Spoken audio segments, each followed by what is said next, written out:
Dengan mempelajari Sirah Nabawiyah, maka makin menambah kecintaan kepadanya. Semoga yang subscribe juga dimudahkan jalannya menuju surga. Silahkan tekan tombol like supaya postingan ini semakin tersebar. Dan tulis doa serta hajat pemirsa di kolom komentar. Semoga semakin banyak yang mengaminkan, maka semakin cepat terkabul. Nabi Sulaiman alaihi salam adalah manusia terkaya sepanjang sejarah kehidupan manusia di muka bumi. Dalam beberapa kitab suci seperti Al-Quran, Alkitab, dan Injil, Nabi Sulaiman alaihi salam dijelaskan sebagai manusia terkaya yang pernah hidup di muka bumi. Tidak ada satupun manusia yang bisa mengalahkan total kekayaannya hingga hari kiamat tiba. Para arkeolog telah menemukan situs peninggalan sejarah Islam yang mengungkap total kekayaan Nabi Sulaiman alaihi salam. Erez bin Yosef, seorang profesor sekaligus peneliti, ia menyatakan bahwa 3.000 tahun yang lalu Nabi Sulaiman alaihi salam diperkirakan memiliki kekayaan senilai 2,2 triliun US dollar.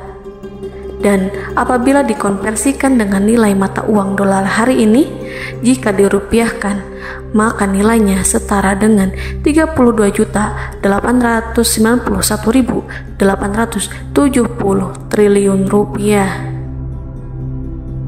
Profesor itu juga menjelaskan bahwa kekayaan Nabi Sulaiman alaihi salam berasal dari dua sumber, yakni istana kerajaan dan tambang tembaga. Nilai itu berkali-kali lipat lebih banyak dari total kekayaan negara Indonesia yang hanya mencapai 11.454 triliun per 30 Desember 2021. Nabi Sulaiman alaihi salam memiliki beberapa mukjizat. Di antaranya adalah dapat berbicara dengan bahasa binatang. Beliau dapat memerintah mereka untuk melakukan sesuatu. Beliau juga dapat mengendalikan besar kecilnya tekanan angin dan dapat mengatur ke arah mana angin akan berhembus. Sehingga dengan itu Nabi Sulaiman dapat memanfaatkan angin sebagai kendaraannya dan juga kendaraan tentaranya. Nabi Sulaiman juga bisa melunakkan besi dan membentuknya menjadi pakaian perang yang anti tusukan senjata tajam. Nabi Sulaiman juga memimpin para jin. Mereka tunduk dan patuh pada perintah Nabi Sulaiman alaihi salam. Tidak hanya setan, iblis laknatullah yang merupakan makhluk pembangkang dapat dibuat tunduk bertekuk lutut pada perintah-perintah Nabi Sulaiman. Nabi Sulaiman bisa melakukan teleportasi, yaitu berpindah dari suatu tempat ke tempat yang lain dalam waktu singkat. Peristiwa itu dibuktikan dengan pemindahan singgasana Ratu Balqis atas perintah Nabi Sulaiman. Nabi Sulaiman dikenal sebagai raja yang adil dan bijaksana. Nabi Sulaiman diberkahi kecerdasan yang luar biasa untuk menyatu padukan segenap kekuatan yang Allah berikan kepadanya. Ia mengelola dan membawa kerajaannya menjadi kekuatan raksasa yang tak terkalahkan di masanya dengan segenap kemampuan yang dimilikinya. Tentara Nabi Sulaiman adalah tentara terkuat di bumi tanpa ada yang menandingi. Pertanyaan mendasar yang muncul kali ini adalah dari mana sumber kekayaan dan kekuatan Nabi Sulaiman alaihi salam? Untuk mendapat jawaban dari pertanyaan itu, simak video ini sampai akhir. Sebelum itu, mari bantu channel ini terus berkembang dengan cara subscribe dan nyalakan tanda loncengnya. Berikan komentar yang positif dan berikan like serta share video ini. Bismillahirrahmanirrahim. Sungguh kami benar-benar telah menganugerahkan ilmu kepada Daud dan Sulaiman. Keduanya berkata, segala puji bagi Allah yang melebihkan kami dari kebanyakan hamba-hambanya yang mukmin. Sulaiman telah mewarisi Daud dan dia berkata, wahai manusia, kami telah diajari untuk memahami bahasa burung dan kami dianugerahi segala sesuatu. Sesungguhnya semua ini benar-benar karunia yang nyata. Quran Surat An-Naml ayat 15-16. Saudara-saudaraku yang dirahmati Allah, pada ayat di atas disebutkan bahwa Sulaiman telah mewarisi Daud. Nabi Sulaiman mewarisi Nabi Daud dalam sisi kenabian dan kekuasaan, bukan mewarisi harta, karena para nabi tidak mewariskan harta. Sebab sepeninggalan mereka, harta para nabi menjadi sedekah bagi orang-orang yang ada di sekitarnya, yaitu orang-orang fakir dan orang-orang yang membutuhkan. Dan harta para nabi tidak dikhususkan bagi kalangan keluarganya. Rasulullah Shallallahu Alaihi Wasallam bersabda, "Kami para nabi tidak mewariskan." Nabi Sulaiman mewarisi kenabian dari Nabi Daud. Ini adalah hal yang jelas. Allah telah memilihnya sebagai nabi dari Bani Israel.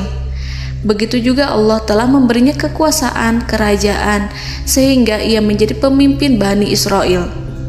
Barangkali sesuatu yang paling penting yang diwarisi oleh Nabi Sulaiman dari Nabi Daud adalah tradisi militer. Kemajuan militer yang dahsyat telah berpindah kepada Nabi Sulaiman. Nabi Daud sebenarnya adalah seorang pengembala kambing yang sangat miskin, tetapi seiring dengan perjalanan waktu, ia menjadi komandan pasukan tiada tanding. Nabi Daud alaihi salam mengetahui bahwa kekuatan hakiki yang mengatur alam semesta adalah kekuatan Allah. Ketika Nabi Daud mengelurkan tangannya dan memegang potongan batu, lalu beliau melemparkannya dengan ketepel ke arah Jalut, kepala Jalut retak dan ambruk menghantam tanah. Ini sebagai bentuk demonstrasi kekuatan darinya. Kehadiran Nabi Daud mengubah pasukan Bani Israel, di mana mereka sebelumnya lari jika berhadapan dengan musuh. Maka kini keberadaan mereka mulai diperhitungkan di masa hidupnya. Nabi Daud mengalami peperangan yang sangat banyak, tapi Al-Quran tidak menceritakan secara terperinci.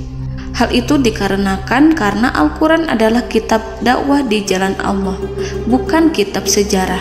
Al-Quran hanya menceritakan di dalam Al-Quran surat Shad ayat 20, "Dan kami kuatkan kerajaannya, kerajaan Daud."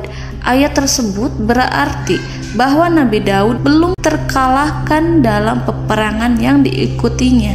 Di samping dukungan yang Allah berikan kepadanya, juga pasukan dan rakyatnya, di mana mereka adalah orang-orang yang bertauhid, menyerahkan diri kepada Allah. Allah Subhanahu wa Ta'ala mengajarkan kepada Nabi Daud hal-hal yang menjadikan pasukannya memiliki keistimewaan yang dengannya mereka dapat mengalahkan pasukan-pasukan lain, pasukan-pasukan besar yang ada di bumi pada saat itu.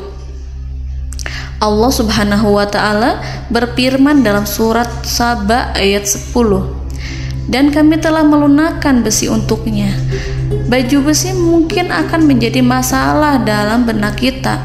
Ketika orang-orang yang berperang, baju besi cukup mengganggu gerakan mereka. Kita bisa membayangkan ketika ada dua orang berperang, salah satu dapat bergerak bebas, sementara yang lainnya tidak leluasa bergerak karena tertahan dengan pakaiannya. Namun, dengan kekuasaan Allah, Nabi Daud dapat melunakkan besi dan membuat baju besi yang ringan, yang mudah untuk digunakan.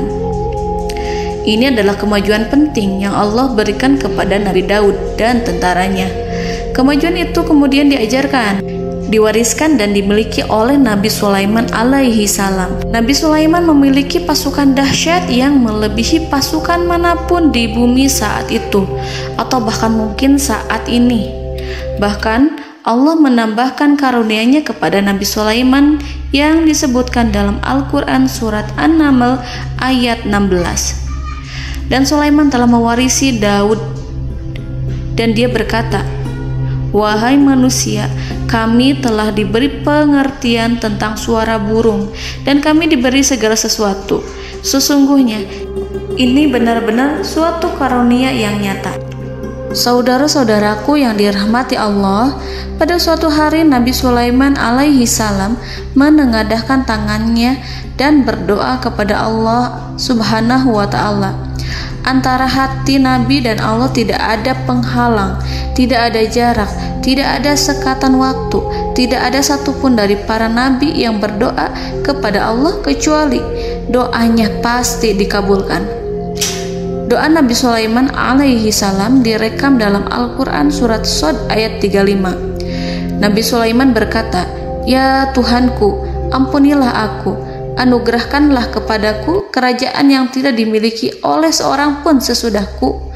Nabi Sulaiman menginginkan dari Allah sesuatu kerajaan yang belum pernah diperoleh oleh siapapun setelahnya. Allah Subhanahu wa ta'ala mengabulkan doa Nabi Sulaiman dan memberinya kerajaan tersebut. Nabi Sulaiman mewarisi kekuasaan, kenabian, hikmah ilmu dari Nabi Daud alaihi salam.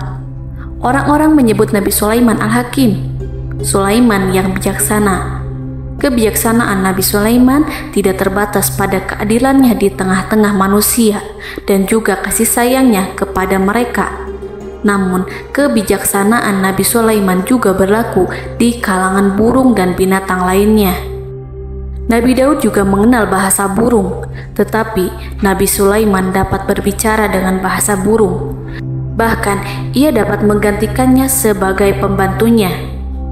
Ketika Nabi Daud bertasbih di gunung, burung-burung serta binatang buas ikut bertasbih bersamanya. Bahkan angin pun berhenti untuk mendengarkan tasbih itu. Sedangkan Nabi Sulaiman alaihi salam, Allah Subhanahu wa ta'ala memberinya karunia lebih dari itu, di mana binatang-binatang buas tunduk padanya, begitu juga angin dan burung. Saudara-saudaraku yang dirahmati Allah, Nabi Sulaiman alaihi salam mampu mendengarkan bisikan semut yang berbicara kepada sesama mereka. Bahkan ia mampu memerintahkan semut tersebut sehingga semut itu menjadi taat pada perintahnya. Pasukan Nabi Sulaiman memiliki kekuatan yang sangat dahsyat. Belum pernah ada di dunia ini satu pasukan pun yang memiliki kekuatan seperti itu. Kekuatan Nabi Sulaiman berasal dari beberapa kombinasi yang sangat mengagumkan, sehingga karenanya ia tidak dapat tertandingi. Kekuatan itu terdiri dari manusia, binatang-binatang, jin, dan lain sebagainya. Kita mengetahui bahwa jin adalah makhluk Allah dan manusia tidak mampu melihatnya atau menghadirkannya atau meminta pertolongan kepadanya. Sedangkan Nabi Sulaiman telah diberi Allah suatu kemampuan untuk menundukkan jin, memperkerjakan mereka sebagai tentara di tengah-tengah peperangan.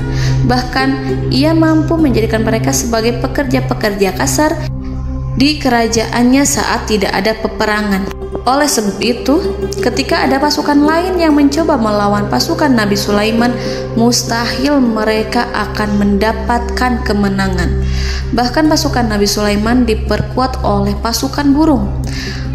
Burung di pasukan Nabi Sulaiman memerankan tugas penting, yaitu menjadi agen intelijen.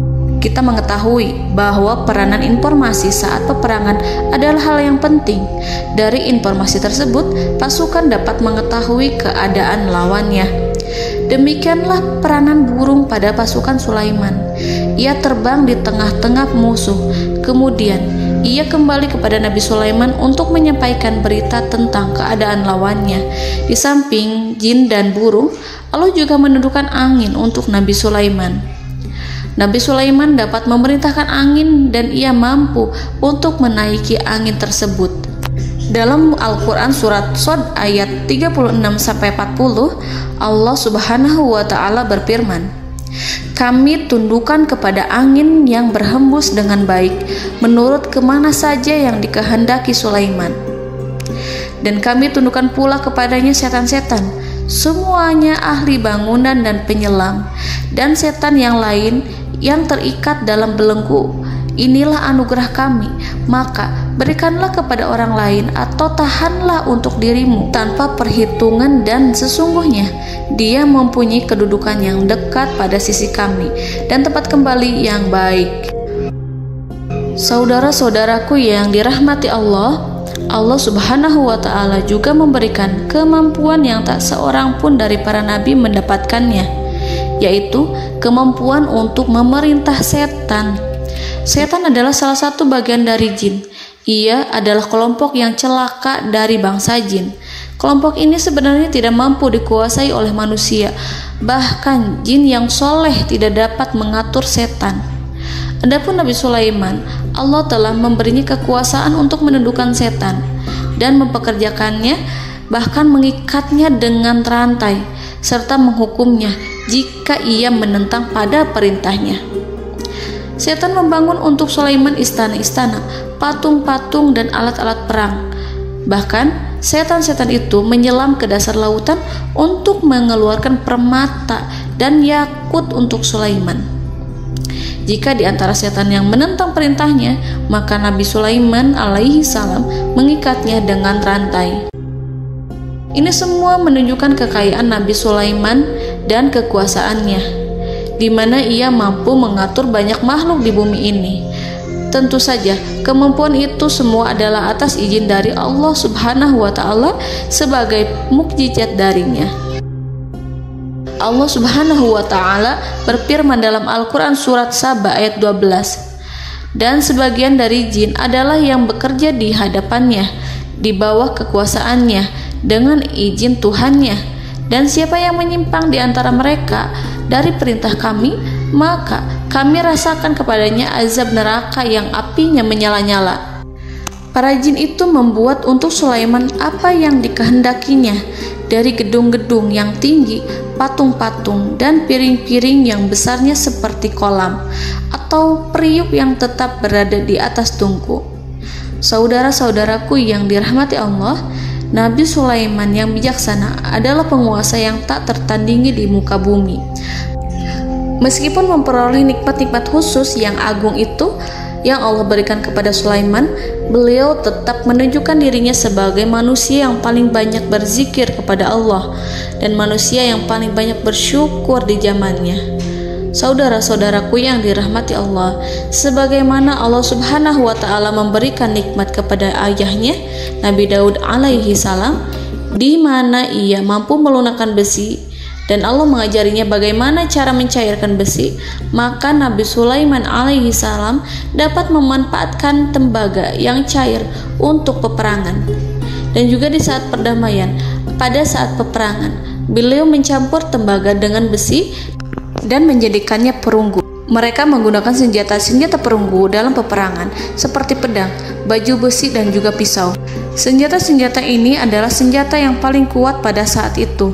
Sedangkan di saat damai, tembaga digunakan untuk membuat bangunan, perhiasan, dan sebagainya. Meskipun Nabi Sulaiman mendapatkan nikmat yang besar dan karunia yang khusus, Allah Subhanahu wa Ta'ala mengujinya dengan suatu ujian yang dahsyat. Ujian yang akan selalu datang kepada seorang hamba yang soleh. Ketika hamba itu mendapatkan kedudukan besar, maka ujiannya pun menjadi besar. Allah Subhanahu wa Ta'ala menguji Nabi Sulaiman dengan penyakit. Diceritakan oleh Fahru Roji, Nabi Sulaiman diuji dengan suatu penyakit yang keras, di mana kedokteran saat itu tidak dapat dan tidak mampu mengatasinya. Sakitnya Nabi Sulaiman sangat keras sehingga para dokter dari kalangan manusia ataupun jin tidak mampu menghilangkan penyakit itu. Lalu burung-burung menghadirkan rumput-rumput yang dianggapnya sebagai obat, tetapi Nabi Sulaiman tak kunjung sembuh. Semakin hari penyakit Nabi Sulaiman semakin menjadi-jadi, sehingga ketika Nabi Sulaiman duduk di atas kursi, ia duduk bagaikan tubuh tanpa roh. Seakan-akan ia mati karena saking keras penyakit yang dideritanya. Sakit yang diderita oleh Nabi Sulaiman alaihi salam berlangsung sangat lama. Namun Nabi Sulaiman tidak henti-hentinya berzikir kepada Allah dan meminta kesembuhan kepadanya, serta selalu beristighfar dan mengungkapkan rasa cinta kepadanya. Selesailah ujian Allah terhadap hambanya Nabi Sulaiman. Beliau pun sembuh Nabi Sulaiman merasakan kembali kesehatannya setelah ia mengetahui segala kejayaan dan segala kekuasaan serta segala kebesarannya tidak lagi mampu menghilangkan penyakit yang dideritanya kecuali jika Allah menghendaki. Saudara-saudaraku yang dirahmati Allah, Nabi Sulaiman telah membangun tempat ibadah, tempat sujud, sehingga manusia menyembah Allah di dalamnya. Orang-orang yang membangunnya berjumlah puluhan ribu orang. Tentu setiap kelompok dari mereka memiliki pekerjaan masing-masing. Di antara mereka ada yang mencairkan tembaga, di antara mereka ada yang tukang pahat, ada yang tukang ukir, ada yang membelah batu, ada yang memotong kayu, ada yang mendatangkan rumput-rumput dari Libanon, ada yang mendatangkan emas dan menjadikannya lempengan-lempengan yang mengkilat untuk menutupi kayu serta untuk melapisi dinding-dinding. Bahkan golongan jin pun membantu membangun tempat tersebut, tentu dengan perintah dan bimbingan Nabi Sulaiman. Mereka membuat patung-patung yang besar, membuat bejana yang besar untuk tempat makan para tentara dan pekerja, yaitu bejana seperti gunung. Karena saking berat dan besarnya, mereka juga membuat tempat-tempat minum yang besarnya seperti kolam. Nabi Sulaiman mengawasi para pekerjanya dan juga mengurusi masyarakatnya, di mana beliau mengenali problem mereka dan berusaha memecahkannya. Beliau juga mengawasi pasukan dari kalangan binatang dan burung. Beliau mengetahui apabila ada satu di antara mereka yang tidak datang, kemana ia pergi serta mengapa ia pergi. Nabi Sulaiman menguasai pengetahuan itu semua. Nabi Sulaiman bukan hanya mengetahui problem tentara-tentaranya dari kalangan manusia ataupun tentaranya dari kalangan burung, namun ia juga menunjukkan kasih sayang terhadap semut, di mana beliau mendengar bisikannya dan tidak suka untuk menginjaknya. Nabi Sulaiman selalu menundukkan kepalanya ke bumi sebagai bentuk rasa rendah diri dan syukur kepada Allah. Pada suatu hari, Nabi Sulaiman alaihi salam berjalan di depan tentaranya dan tiba-tiba ia mendengar suara semut yang berkata kepada temannya dari kalangan semut. Hal itu terekam dalam Al-Quran surat An-Naml ayat 18-19. Wahai semut-semut, masuklah ke dalam sarang-sarangmu agar kamu tidak terinjak oleh Sulaiman dan tentaranya, sedangkan mereka tidak menyadarinya. Nabi Sulaiman alaihi salam tersenyum mendengar itu dan ia berdoa, "Ya Allah, ya Tuhanku, berilah aku ilham untuk tetap mensyukuri nikmat-Mu yang telah Engkau anugerahkan kepadaku dan kepada kedua orang ibu bapakku, dan untuk mengerjakan amal soleh yang Kau ridhoi, dan masukkanlah aku ke dalam rahmat-Mu, ke dalam golongan hamba-hamba-Mu yang soleh." Saudara-saudaraku yang dirahmati Allah, meskipun Nabi Sulaiman mendapatkan kekuasaan dan memiliki tentara yang besar, namun beliau menunjukkan kasih sayang terhadap bangsa semut.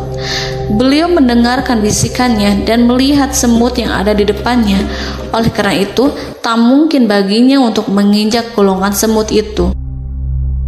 Nabi Sulaiman bersyukur kepada Allah telah memberinya nikmat, yaitu nikmat rahmat dan kasih sayang. Di samping itu, Nabi Sulaiman alaihi salam adalah orang paling kaya di dunia. Istananya terbuat dari kayu gaharu yang memiliki wangi harum. Istananya terbuat dari emas yang terkadang dari kristal. Beliau juga memiliki kursi besar yang terbuat dari emas dan permata. Istana Nabi Sulaiman merupakan istana yang paling besar di dunia.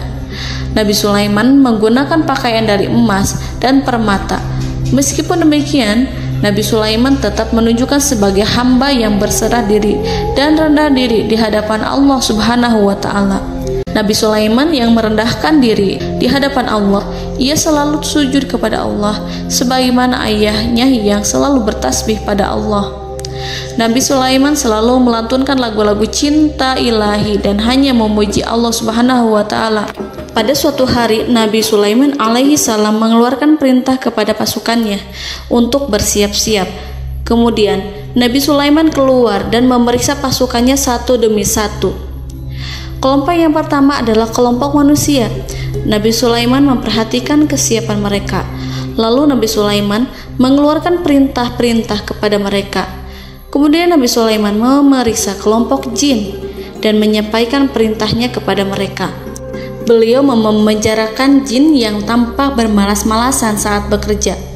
Lalu beliau memeriksa binatang dan berkata kepada mereka, apakah mereka sudah makan dengan baik? Apakah mereka tidur dengan nyenyak? Apakah ada yang mengadu pada mereka, misalkan karena penyediaan makanan yang tidak layak? Apakah ada di sana yang sakit dan lain sebagainya? Ketika Nabi Sulaiman merasa puas dengan semuanya, Nabi Sulaiman memasuki tenda tempat berkumpulnya para burung. Nabi Sulaiman alaihi salam kemudian memasuki tenda tersebut, mengamati keadaan di sekitarnya, sehingga beliau mengetahui bahwa ada satu burung yang tidak hadir, yaitu burung hudhud. Mengapa aku tidak melihat burung hudhud? Burung-burung yang lain tampak terdiam sebagai penghormatan, dan mereka mendengarkan apa yang akan dikatakan pemimpin mereka. Nabi Sulaiman mengarahkan pandangannya pada semua burung dan tidak menemukan burung hudhud di antara mereka. Tak seekor burung pun yang mengetahui keberadaannya. Burung hudhud absen pada apel wajib kali ini. Nabi Sulaiman mulai menampakkan kemarahannya. Tiba-tiba, seekor burung kecil memberanikan diri untuk berkata kepada Nabi Sulaiman, "Wahai Nabi yang mulia, seharusnya hudhud ada bersamaku kemarin untuk melaksanakan tugas penyelidikan. Ia adalah pemimpin misi itu. Namun, burung hudhud belum datang. Oleh karena itu, aku tidak pergi bersamanya." Burung itu tampak gemetar. Nabi Sulaiman mengetahui bahwa hudhud tidak hadir dan tak seorang pun mengetahui kemana ia pergi. Burung hudhud pergi tanpa izin terlebih dahulu. Dalam keadaan marah, Nabi Sulaiman berkata, "Sungguh aku benar-benar akan mengazabnya dengan azab yang sangat keras atau benar-benar menyembelihnya, kecuali jika ia benar-benar datang kepadaku dengan alasan yang jelas." Kawanan burung-burung mengetahui bahwa Nabi Sulaiman sedang marah dan telah menetapkan untuk menyiksa burung hudhud atau menyembelihnya atau justru memaafkannya dengan syarat ia datang dengan membawa alasan yang dapat menyelamatkannya, atau dengan kata lain, burung hudhud dapat memastikan bahwa ia melaksanakan tugas yang penting. Nabi Sulaiman menunjukkan kemarahan yang besar sehingga siapapun akan merasa takut kepada Nabi Sulaiman yang marah. Nabi Sulaiman kemudian pergi dari tempat burung tersebut. Nabi Sulaiman masih memikirkan keadaan burung hudhud. Seharusnya burung hudhud menjadi bagian penting dari badan intelijen. Apakah ia pergi untuk menyingkap suatu, atau apakah ia pergi hanya untuk bermain-main? Nabi Sulaiman telah memperhatikan dan mengetahui bahwa burung hudhud adalah seekor burung yang cerdik dan juga fasih berbicara. Terkadang Nabi Sulaiman mendapati burung hudhud sedang bermain-main dan menunda-nunda pekerjaannya. Namun ketika Nabi Sulaiman melihatnya, burung hudhud memahami bahwa perbuatannya tidak benar. Oleh karena itu, ia tidak boleh menyampur adukan antara waktu serius dan waktu bermain. Tidak lama setelah itu, burung hudhud tiba di tempat para burung. Burung-burung yang lain berkata kepadanya, "Wahai hudhud, pergilah engkau ke tempat Nabi Sulaiman. Jika ia mengetahui bahwa engkau telah sampai, jiwamu benar-benar terancam." Mendengar itu, burung hudhud segera beranjak. Ia terbang menemui Nabi Sulaiman. Pada waktu itu, Nabi Sulaiman sedang duduk bersama tentaranya yang lain. Burung hudhud berdiri. Ia telah merencanakan untuk memulai pembicaraan dengan Nabi Sulaiman sebelum Nabi Sulaiman bertanya kepadanya kemana dia pergi. Ini sebagai bukti bahwa hudhud telah melaksanakan suatu tugas yang penting. Dalam Al-Quran Surat An-Naml ayat 22, burung hudhud berbicara, "Aku telah mengetahui sesuatu yang kamu belum mengetahuinya, dan kubawa kepadamu dari negeri Saba suatu berita penting yang diyakini seakan-akan burung hudhud hendak berkata, 'Aku adalah hudhud yang miskin, tapi aku mengetahui apa yang tidak engkau ketahui, dan aku telah datang kepadamu dari kerajaan Saba dengan membawa berita yang sangat penting.'" Nabi Sulaiman tampak terdiam menunggu hudhud menyelesaikan kisahnya. Dalam surat An-Naml ayat 23-24, burung hudhud berkata, Sesungguhnya aku menjumpai seorang wanita yang memerintah mereka. Dia dianugerahi segala sesuatu serta mempunyai singgasana yang besar. Aku mendapati dia dan kaumnya menyembah matahari selain Allah.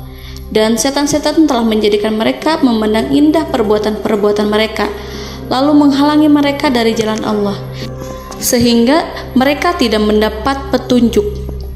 Burung hudhud diam. Nabi Sulaiman merasa bahwa hudhud menunjukkan kepasihan lisannya. Nabi Sulaiman berkata dalam Quran surat An-Naml ayat 27 sambil menunjukkan senyum manisnya.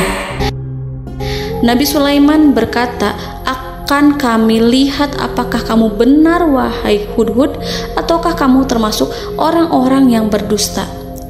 Seakan-akan burung hudhud ingin mengatakan, "Aku tidak berbohong, wahai Nabi yang mulia." Namun diamnya Sulaiman membuat takut sehingga burung hudhud terdiam. Nabi Sulaiman terdiam karena berpikir, lalu ia memutuskan sesuatu setelah itu. Beliau melihat kepada lainnya dan meminta secari kertas. Nabi Sulaiman menulis surat singkat dan menyerahkannya kepada hudhud serta memerintahkan kepadanya seperti yang dikatakan dalam Quran surat An-Naml ayat 28. "Pergilah dengan membawa suratku ini, lalu jatuhkanlah kepada mereka, kemudian berpalinglah dari mereka, lalu perhatikanlah apa yang mereka bicarakan." Al-Quranul Karim hanya menceritakan dalam Quran surat An-Naml bagaimana perginya hudhud dan bagaimana ia menyerahkan surat itu. Lalu Al-Quran langsung menyebut keadaan kerajaan Balqis yang saat itu sedang membaca surat di depan para pembesar kerajaan dan para menterinya. Dalam Al-Quran surat An-Naml ayat 29-31 berkatalah Balqis, "Wahai pembesar-pembesar, sesungguhnya telah dijatuhkan kepadaku sebuah surat yang mulia.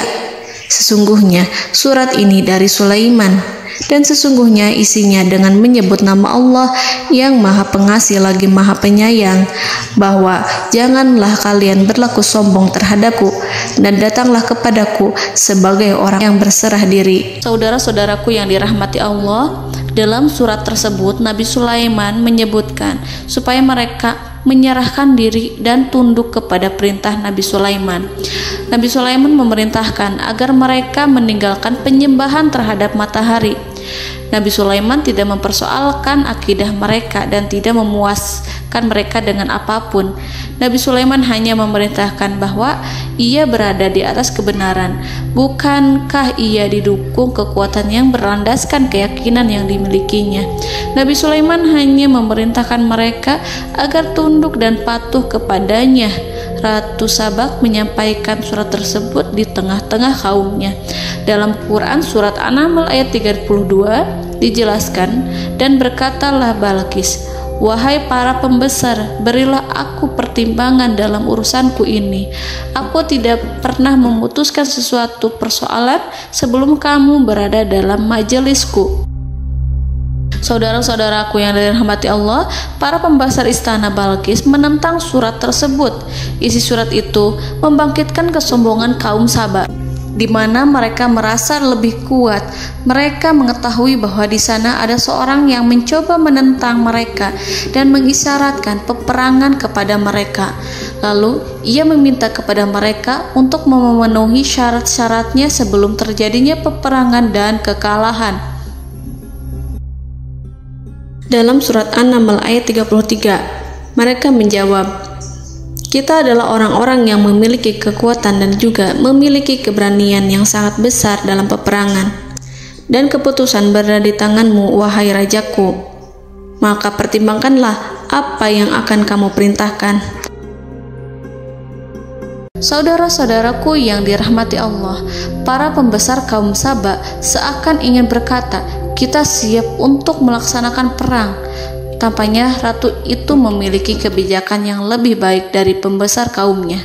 Surat Sulaiman itu membuatnya berpikir lebih jernih dan lebih berhati-hati. Ia berusaha sebisa mungkin menghindari peperangan. Ratu itu berpikir dalam tempo yang lama. Nama Sulaiman tidak diketahuinya dan ia pun belum pernah mendengarnya. Oleh karena itu, Ratu kaum Sabak tidak mampu mengetahui dan mendeteksi seberapa besar kekuatan Nabi Sulaiman. boleh jadi Nabi Sulaiman memiliki kekuatan yang dahsyat sehingga ia mampu memerangi kekuasaannya dan mengalahkannya. Kemudian ratu memperhatikan apa yang ada di sekelilingnya. Ia melihat kemajuan masyarakatnya dan juga kekayaannya. Barangkali ia mengira bahwa Nabi Sulaiman iri terhadap kemajuan dan kekayaannya itu, sehingga Nabi Sulaiman ingin menyerangnya. Setelah mempertimbangkan isi surat Nabi Sulaiman dengan cermat, Ratu Saba memilih untuk tidak bersikap ceroboh dan bodoh. Ratu lebih suka untuk menggunakan bahasa kelembutan. Ia mengirim kepada Nabi Sulaiman suatu hadiah yang besar. Ratu mengira bahwa Nabi Sulaiman seorang yang ambisius, yang boleh jadi ia telah mendengar tentang kekayaan kerajaan Saba. Para utusan pergi dengan membawa hadiah dari Ratu Saba. Ratu berharap agar mereka dapat memasuki kerajaan Nabi Sulaiman dan akan mengetahui kondisi kerajaannya. Saat mereka pulang, Ratu ingin mendengar secara langsung dari mereka tentang bagaimana keadaan kaum Nabi Sulaiman dan pasukannya. Setelah mendapatkan informasi yang cukup, maka Ratu Balqis dapat membuat sesuatu keputusan yang tepat. Ratu menyembunyikan apa yang terlintas dalam pikirannya, lalu ia berbicara kepada pembesar istananya bahwa ia dapat menyingkap niat jahat Raja Sulaiman melalui cara mengirimkan hadiah kepadanya. Ratu lebih memilih cara tersebut dan menunggu reaksi dari Nabi Sulaiman. Ratu berhasil memuaskan para pembesar istana, dan untuk sementara ia menghilangkan ide untuk berperang. Karena para raja jika menyerang suatu desa, maka pemimpin desa tersebut adalah orang yang paling banyak mendapatkan kehinaan. Akhirnya, para pembesar kaumnya merasa puas dengan pikiran Ratu Balqis.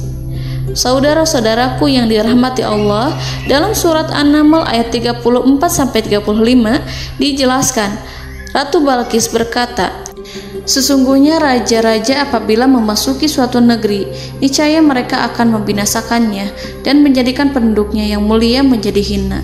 Dan demikian pula lah yang akan mereka perbuat. Dan sesungguhnya aku akan mengirim utusan kepada mereka dengan membawa hadiah, dan aku akan menunggu apa yang akan dibawa kembali oleh utusan itu." Kemudian sampailah hadiah dari Ratu Balqis kepada Nabi Sulaiman. Para intelijen Nabi Sulaiman memberitahunya bahwa utusan Balqis datang dengan membawa hadiah. Nabi Sulaiman langsung mengetahui bahwa Ratu Balqis itu sengaja mengirim orang-orangnya untuk mengetahui atau untuk mendapatkan informasi tentang kekuatannya.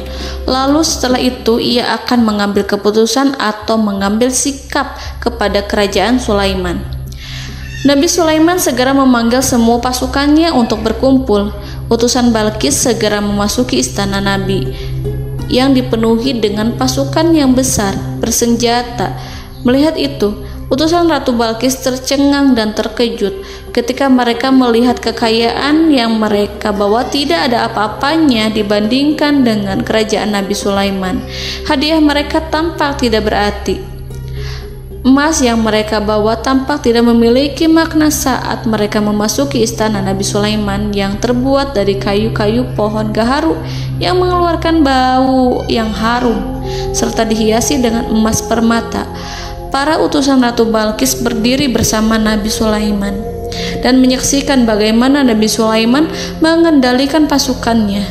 Kemudian mereka mulai berpikir tentang kekuatan dan kualitas pasukan Nabi Sulaiman. Betapa kagetnya mereka ketika melihat di tengah-tengah pasukan itu terdapat singa, burung, dan tentara dari kalangan manusia yang mampu terbang. Mereka pun sadar bahwa mereka di hadapan pasukan yang tiada tandingannya. Selesailah demonstrasi pasukan Nabi Sulaiman. Kemudian para utusan ratu dipersilahkan maju ke tempat hidangan makanan. Para utusan itu sangat terkejut ketika melihat berbagai macam makanan dari penjuru dunia ada di depannya. Dan di antara makanan itu terdapat pula makanan yang biasa ditemukan di negeri mereka. Tetapi mereka melihat bahwa makanan itu memiliki rasa yang lebih istimewa. Selain itu, piring-piring yang ada di depan mereka terbuat dari emas dan mereka dilayani oleh laki-laki yang berhias dengan emas. Di meja makan itu terdapat burung, ikan laut, dan berbagai macam daging yang mereka tidak mampu lagi membedakan daging apa itu. Nabi Sulaiman tidak makan bersama mereka, tapi beliau makan dengan menggunakan piring yang terbuat dari kayu. Beliau memakan roti yang kering yang dicampur dengan minyak. Inilah makanan yang dipilih Nabi Sulaiman. Makan bersama mereka dalam keadaan diam, mereka merasa kehadiran Nabi Sulaiman menciptakan suatu wibawa yang luar biasa. Selesai perjamuan itu, lalu dengan sangat malu mereka menyerahkan hadiah dari Ratu Balqis kepada Nabi Sulaiman. Hadiah itu berupa emas yang bagi mereka hadiah itu sangat bernilai tinggi. Tapi di sini hadiah itu tampak kecil di hadapan kekayaan Nabi Sulaiman yang sangat mengagumkan. Nabi Sulaiman memperhatikan hadiah dari Ratu Balqis itu dan berkata dalam Quran surat An-Naml ayat 36, "Maka apa yang diberikan Allah kepadaku lebih baik daripada apa yang diberikannya kepadamu, tetapi kamu merasa bangga dengan hadiahmu." Saudara-saudaraku, Raja Sulaiman menyingkap dengan kata-katanya yang singkat itu penolakannya terhadap hadiah mereka. Ia memberitahu utusan itu bahwa ia tidak menerima hadiah tersebut. Ia tidak merasa puas dengan hadiah itu. Yang membuatnya puas hanyalah, janganlah kalian berlaku sombong terhadapku dan datanglah kepadaku sebagai orang-orang yang berserah diri. Lalu Nabi Sulaiman berkata kepada mereka dengan pelan.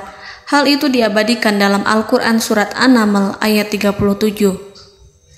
"Kembalilah kepada mereka, sungguh kami akan mendatangi mereka dengan bala tentara yang mereka tidak kuasa melawannya. Dan pasti kami akan mengusir mereka dari negara itu, yaitu negeri Saba, dengan terhina. Dan mereka akan menjadi tawanan-tawanan yang hina." Saudara-saudaraku yang dirahmati Allah, Nabi Sulaiman kemudian meninggalkan para utusan ratu setelah terlebih dahulu mengancam mereka. Para utusan itu berharap agar Nabi Sulaiman mau menunggu kunjungan Ratu Balqis yang akan membawa misi perdamaian. Akhirnya, sampailah para utusan Ratu Balqis ke negeri Saba. Mereka segera menuju istana sang ratu. Mereka memberitahu bahwa negeri mereka ada di ujung tanduk. Mereka menceritakan kepada ratu tentang kekuatan Nabi Sulaiman dan tidak mungkin bagi mereka mampu melawannya. Mereka meyakinkan Ratu Balqis bahwa ia harus mengunjunginya dan melihat sendiri bagaimana kebesaran kerajaan Nabi Sulaiman. Kemudian Ratu Balqis menyiapkan dirinya untuk pergi menuju kerajaan Nabi Sulaiman. Nabi Sulaiman duduk di kursi kerajaan di tengah-tengah para pembesarnya dan para menterinya, serta para komandan pasukannya. Beliau berpikir tentang sosok Balqis. Nabi Sulaiman mengetahui bahwa Balqis menuju tempatnya. Balqis dikelilingi rasa takut. Nabi Sulaiman berpikir sejenak tentang bagaimana matahari disembah. Ia memikirkan bagaimana informasi yang diterima oleh intelijennya tentang kemajuan kerajaan Balqis dalam bidang kesenian dan ilmu pengetahuan. Nabi Sulaiman bertanya kepada dirinya sendiri, apakah kemajuan menjadi penghalang untuk mengetahui kebenaran? Apakah ratu itu senang dengan kekuatan yang dicapainya? Dan ia membayangkan bahwa kekuatannya adalah segalanya. Dengan kemajuan yang dimilikinya, Nabi Sulaiman ingin membuat kejutan agar ratu mengetahui bahwa Islam yang diyakini oleh Nabi Sulaiman adalah satu-satunya yang mampu mendatangkan kemajuan dan kekuatan yang hakiki, sehingga ia dapat membandingkan antara keyakinannya dalam menyembah matahari beserta kemajuan yang dicapainya dengan keyakinan Nabi Sulaiman beserta kemajuan yang diraihnya. Saudara-saudaraku yang dirahmati Allah, para mata-mata Nabi Sulaiman telah memberitahunya bahwa hal yang sangat disegani dan dikagumi oleh kaum Balqis adalah kerajaan Saba, yaitu singgasana Ratu Balqis. Singgasana itu terbuat dari emas dan batu delima. Singgasana tersebut dijaga oleh penjaga yang sangat disiplin, di mana mereka tidak pernah lalai sedikit pun. Oleh karena itu, sangat tepat apabila Nabi Sulaiman menghadirkan singgasananya di sini, di kerajaannya. sehingga ketika ratu tiba, maka ia dapat duduk di atasnya. Nabi Sulaiman ingin membuat kejutan kepadanya dan menunjukkan bahwa kemampuannya tersebut yang berlandaskan pada keislaman. Nabi Sulaiman melakukan yang demikian itu dengan harapan agar si ratu tunduk kepadanya. Ide itu terlintas dalam diri Nabi Sulaiman. Lalu ia mengangkat kepalanya dan menoleh kepada anak buahnya. Hal itu diabadikan dalam Quran Surat An-Naml ayat 38. Wahai para pembesar, siapakah di antara kamu sekalian yang sanggup membawa singgasananya kepadaku sebelum mereka datang kepadaku sebagai orang-orang yang berserah diri? Saudara-saudaraku, perhatikanlah ungkapan pikiran Nabi Sulaiman tersebut. Semua pemikirannya berkisar tentang keislaman para penyembah matahari, tentang bagaimana beliau dapat memberikan petunjuk kepada mereka di jalan Allah. Yang pertama menjawab pertanyaan Nabi Sulaiman adalah jin Ifrit. Dalam Quran Surat An-Naml ayat 39, berkatalah Ifrit yang cerdik dari golongan jin, "Aku akan datang kepadamu dengan membawa singgasana itu sebelum kamu berdiri dari tempat dudukmu. Sesungguhnya aku benar-benar kuat untuk membawanya, lagi dapat dipercaya." Nabi Sulaiman berdiri dari tempat duduknya. Setelah 1 jam atau 2 jam, jin itu berjanji kepadanya untuk menghadirkan singgasana Balkis. Sebelum itu, istana Nabi Sulaiman di Palestina, sedangkan istana Balkis terletak di Yaman. Antara singgasana tersebut dengan singgasana Nabi Sulaiman berjarak lebih dari ribuan mil. Barangkali pesawat yang cepat sekalipun yang kita kenal hari ini tidak akan mampu membawa dan mendatangkan istana itu dalam waktu 1 jam. Tetapi masalahnya di sini, berhubung dengan kekuatan jin yang serba misterius, Nabi Sulaiman tidak mengomentari sedikit pun terhadap apa yang dikatakan oleh Ifrit. Nabi Sulaiman tampak menunggu tanggapan lain yang mampu menghadirkan singgasana Balkis yang lebih cepat dari jin Ifrit. Nabi Sulaiman menoleh kepada seorang yang di sana, yang duduk di atas naungan. Hal itu diceritakan dalam Al-Quran Surat An-Naml ayat 40. Berkatalah seseorang yang mempunyai ilmu dari Alkitab, "Aku akan membawa singgasana itu kepadamu sebelum matamu berkedip." Maka tatkala Sulaiman melihat singgasana itu terletak di hadapannya, ia pun berkata, "Ini termasuk karunia Tuhanku untuk menguji aku.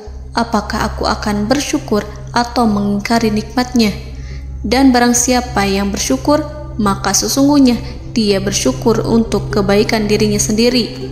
Dan barang siapa yang ingkar, maka sesungguhnya Tuhanku maha kaya lagi maha mulia." Saudara-saudaraku, belum lama seseorang yang mempunyai ilmu dari Alkitab menyatakan kalimatnya, sehingga singgasana itu tiba-tiba ada di depan Nabi Sulaiman, yang mampu menghadirkan singgasana itu lebih cepat dari kedipan mata. Al-Quranul Karim tidak menyingkap kepribadian seseorang yang menghadirkan singgasana itu.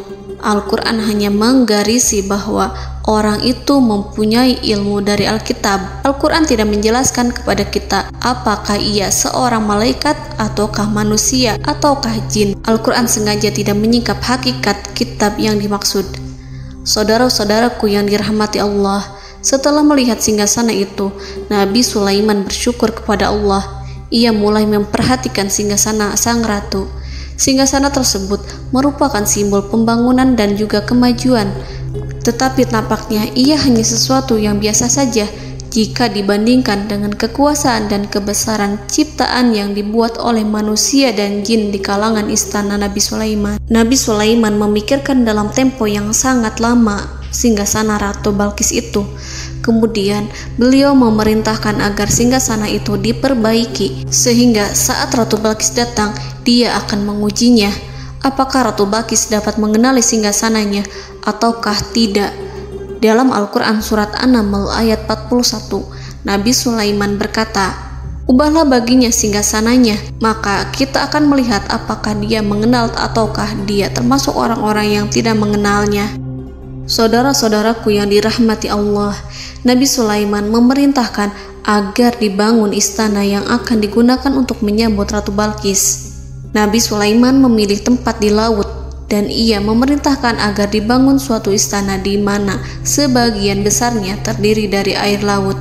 Nabi Sulaiman memerintahkan agar lantainya itu terbuat dari kaca yang tebal dan kuat, sehingga orang-orang yang berjalan di atas istana itu akan dapat melihat di bawahnya ada ikan-ikan berwarna-warni yang berenang-renang.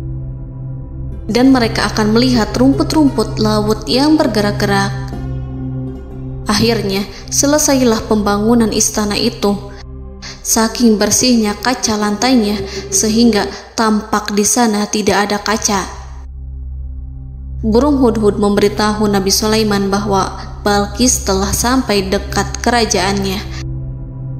Kemudian Ratu Balqis datang. Al-Quran tidak menyebutkan keadaan Nabi Sulaiman saat menyambut Balqis, namun Al-Quran menunjukkan dua sikap Ratu Balqis. Yang pertama, bagaimana sikap Balqis ketika pertama kali melihat singgasananya yang datang mendahuluinya, padahal ia telah meninggalkan pengawalannya untuk tetap setia menjaga singgasananya itu. Keadaan kedua adalah keadaan di depan istana yang dibangun untuk penyambutan Balqis. Istana itu penuh dengan permata yang berenang-renang di bawahnya ikan-ikan.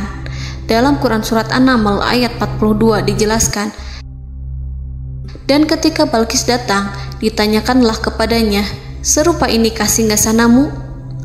Balqis menjawab, "Seakan-akan singgasana ini adalah singgasanaku. Kami telah diberi pengetahuan sebelumnya, dan kami adalah orang-orang yang berserah diri." Saudara-saudaraku, pada dialek di atas, Balqis melihat singgasananya dan ia tercengang saat mengetahui bahwa itu adalah singgasana miliknya. Namun kemudian ia mulai ragu karena melihat tidak sepenuhnya itu singgasana miliknya. Jika itu benar-benar miliknya, lalu bagaimana ia datang mendahuluinya? Dan bila bukan singgasananya, maka bagaimana Sulaiman dapat meniru sepersis dan seteliti itu? Padahal Sulaiman tidak pernah sekalipun ke kerajaannya. Nabi Sulaiman berkata saat melihat Balqis mengamati singgasananya, "Apakah ini singgasanamu?" Balqis terlihat sangat kebingungan, namun setelah itu ia menjawab, "Sepertinya benar." Nabi Sulaiman berkata, "Kami telah diberi ilmu sebelumnya dan kami sebagai orang-orang muslim." Saudaraku yang dirahmati Allah, melalui pertanyaan Nabi Sulaiman ingin mengisyaratkan kepada Balqis agar ia membandingkan antara keyakinannya beserta ilmu yang dicapainya dengan keyakinan Nabi Sulaiman yang muslim beserta pengetahuan yang telah diraihnya. Penyembahan terhadap matahari dan pencapaian ilmu yang dicapai oleh Ratu Balqis tanpa tidak ada apa-apanya dibandingkan dengan ilmu Nabi Sulaiman dan keislaman. Nabi Sulaiman telah mendahuluinya dalam bidang ilmu karena keislamannya. Karena itu, sangat mudah baginya untuk mengungguli Balqis dalam ilmu-ilmu yang lainnya. Demikianlah yang disyaratkan dalam pertanyaan Nabi Sulaiman kepada Ratu Balqis. Ratu Saba itu mengetahui bahwa ini adalah singgasananya, di mana singgasana itu datang lebih dahulu daripada dirinya. Beberapa bagian darinya telah diubah saat Balqis masih di perjalanan menuju ke tempat Nabi Sulaiman. Ia berpikir kemampuan apa yang dimiliki Nabi Sulaiman. Ratu Balqis tercengang melihat apa yang disaksikannya, yang berupa buah dari keimanan Nabi Sulaiman dan hubungannya dengan Allah Subhanahu wa Ta'ala.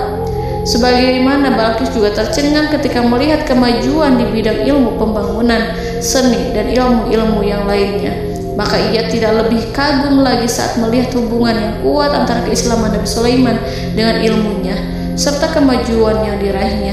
Dalam Al-Quran Surat An-Naml ayat 43 dijelaskan, dan apa yang disembahnya selama ini selain Allah mencegahnya untuk melahirkan keislamannya, karena sesungguhnya ia terdahulu termasuk orang-orang yang kafir. Saudara-saudaraku yang dirahmati Allah, berguncanglah dalam benak Balqis ribuan hal ketika melihat keyakinan kaumnya runtuh di hadapan Nabi Sulaiman. Ia menyadari matahari yang disembahnya hanya merupakan ciptaan Allah, dan Allah lah yang menggerakkannya untuk hamba-hambanya. Lalu terbitlah matahari kebenaran dalam dirinya. Hatinya diterangi oleh cahaya baru yang tidak akan tenggelam seperti tenggelamnya matahari. Masa keislamannya hanya menunggu waktu. Ratu Balqis memilih waktu yang tepat untuk mengumumkan keislamannya. Allah Subhanahu wa Ta'ala berfirman dalam Quran Surat An-Naml ayat 44. Dikatakan kepadanya, masuklah ke dalam istana. Maka tatkala ia melihat lantai istana itu, dikiranya kolam air yang besar dan disingkapnya 2 betisnya. Berkatalah Sulaiman, sesungguhnya ia adalah istana licin yang terbuat dari kaca. Berkatalah Balqis, wahai Tuhanku, sesungguhnya aku telah berbuat zalim terhadap diriku dan aku berserah diri bersama Sulaiman kepada Allah Tuhan semesta alam. Saudara-saudaraku yang dirahmati Allah, dikatakan kepada Balqis, masuklah ke dalam istana.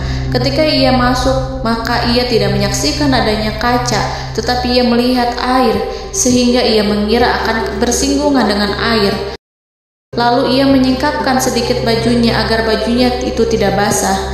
Nabi Sulaiman mengingatkannya tanpa melihatnya agar ia tidak khawatir terhadap pakaiannya, karena pakaiannya tidak akan basah sebab di sana tidak ada air. Itu sekedar kaca yang halus, yang saking halusnya sehingga ia tidak tampak. Pada kesempatan itulah Balqis mengumumkan keislamannya yang mengakui kelalimannya, dan ia menyatakan menyerahkan diri kepada Nabi Sulaiman dan kepada Allah Tuhan semesta alam. Lalu kaumnya pun mengikutinya dan mereka memeluk Islam. Balqis menyadari ia berhadapan dengan penguasa yang terbesar di bumi dan Nabi Allah yang mulia. Untuk pertama kalinya, wajah Sulaiman tampak dihiasi dengan senyuman yang menunjukkan kepuasannya sejak Balqis mengunjunginya. Demikianlah Nabi Sulaiman mewujudkan kejayaannya yang hakiki dan menyebarkan cahaya Islam di muka bumi. Saudara-saudaraku, Al-Quran tidak menyebutkan kisah Balqis setelah keislamannya. Para ahli tafsir mengatakan bahwa ia menikah dengan Nabi Sulaiman. Selain itu, ada yang mengatakan bahwa ia menikah dengan salah satu orang dekat Nabi Sulaiman. Ada juga yang mengatakan bahwa sebagian Raja Habasyah adalah keturunan dari buah perkawinan ini. Wallahu a'lam bishawab. Saudara-saudaraku yang dirahmati Allah, Nabi Sulaiman hidup di tengah-tengah kejayaan dan kemuliaan di bumi. Kemudian Allah menetapkan kematian untuknya, sebagaimana kehidupan Sulaiman berada di puncak kemuliaan dan kejayaan yang penuh dengan keajaiban yang luar biasa, maka kematiannya pun merupakan tanda-tanda kebesaran Allah yang penuh dengan keajaiban. Demikianlah bahwa kematiannya sesuai dengan kehidupannya, sesuai dengan kejayaannya. Allah berfirman tentang kematian Sulaiman di dalam Al-Quran Surat Saba ayat 14. Maka tatkala kami telah menetapkan kematian Nabi Sulaiman, tidak ada yang menunjukkan kepada mereka kematiannya itu kecuali rayap yang memakan tongkatnya. Maka tatkala ia telah tersungkur, tahulah jin bahwa kalau sekiranya mereka mengetahui yang gaib, tentulah mereka tidak akan tetap dalam siksa yang menghinakan. Saudara-saudaraku, kemampuan Nabi Sulaiman untuk menundukkan jin dan mempekerjakan mereka serta hubungan mereka dengan semua itu menimbulkan fitnah di tengah-tengah manusia dalam hal tertentu. Kematian Nabi Sulaiman merupakan batasan jawaban terhadap fitnah ini. Kami tidak mengetahui siapa yang mengklaim bahwa jin mengetahui hal yang gaib. Apakah itu setan yang terkutuk, atau jin yang bodoh, atau manusia yang tertipu? Kami tidak mengetahui siapa yang bertanggung jawab terhadap tersebarnya isu yang keliru ini. Yang kita ketahui adalah bahwa hal tersebut adalah mempengaruhi sebagian manusia dan jin. Barangkali manusia berkata kepada diri mereka, selama jin melakukan perbuatan yang luar biasa ini, maka apa gerangan yang menjadikan mereka tidak mengetahui hal yang gaib itu? Manusia itu lupa bahwa kunci kegaiban berada di tangan Allah. Masalah ilmu gaib tidak akan mampu dikuasai oleh jin dan manusia. Hanya Dia yang mengetahuinya, dan manusia diberitahu hanya sedikit sekali. Saudara-saudaraku yang dirahmati Allah, seakan-akan Allah telah merencanakan bahwa kematian Sulaiman bertujuan untuk menghancurkan pemikiran itu, yaitu pemikiran bahwa jin mengetahui hal-hal yang gaib. Jin bekerja untuk Nabi Sulaiman selama beliau hidup, dan tatkala beliau meninggal, maka tugas mereka menjadi bebas. Nabi Sulaiman meninggal tanpa diketahui oleh jin, sehingga mereka tetap bekerja untuk mereka, tetap mengabdi kepada Sulaiman. Seandainya mereka mengetahui hal yang gaib, niscaya mereka tidak akan meneruskan pekerjaan mereka. Saudara-saudaraku, pada suatu hari Nabi Sulaiman memasuki mihrabnya untuk itikaf ibadah dan beribadah kepada Allah. Tak seorang pun yang berani mengganggu khalwatnya. Mihrab Sulaiman terletak di puncak gunung dan dindingnya terbuat dari permata. Pada suatu hari, Nabi Sulaiman duduk bersandar pada tongkatnya dan ia tampak tenggelam dalam tafakur. Beliau berzikir pada Allah hingga rasa kantuk menguasainya. Lalu setelah itu malaikat maut menemuinya. Nabi Sulaiman pun meninggal. Beliau bersandar kepada tongkatnya. Jin melihatnya dan mengira bahwa beliau sedang sholat, sehingga mereka pun terus melanjutkan pekerjaannya. Berlalulah hari demi hari yang panjang. Datanglah rayap, yaitu semut kecil yang memakan kayu. Hewan itu mulai memakan tongkat Nabi Sulaiman. Rayap itu tampak lapar. Sebagian dari tongkat Nabi Sulaiman dimakan beberapa hari oleh rayap itu. Ketika yang dimakannya semakin bertambah, maka tongkat itu pun menjadi rusak dan kemudian jatuh dari tangan Nabi Sulaiman alaihi salam. Tubuh mulia itu kehilangan keseimbangan dan kemudian jatuh terhempas di bumi. Tatkala tubuh suci itu tersungkur, maka manusia segera menuju ke arahnya. Mereka menyadari dan mengetahui bahwa Nabi Sulaiman telah meninggal dalam waktu yang lama. Jin menyadari bahwa mereka tidak mengetahui hal yang gaib, dan manusia pun mengetahui hakikat ini. Seandainya jin mengetahui hal yang gaib, niscaya ia tidak akan meneruskan siksa yang hina. Mereka tidak akan bekerja kepada Sulaiman.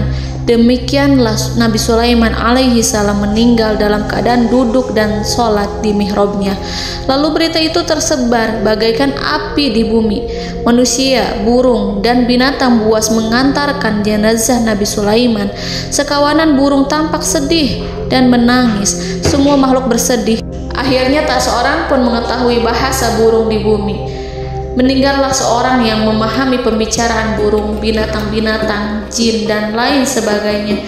Burung-burung itu berkata, betapa beratnya kehidupan di tengah orang-orang yang tidak mengetahui pembicaraan kita. Allahu a'lam.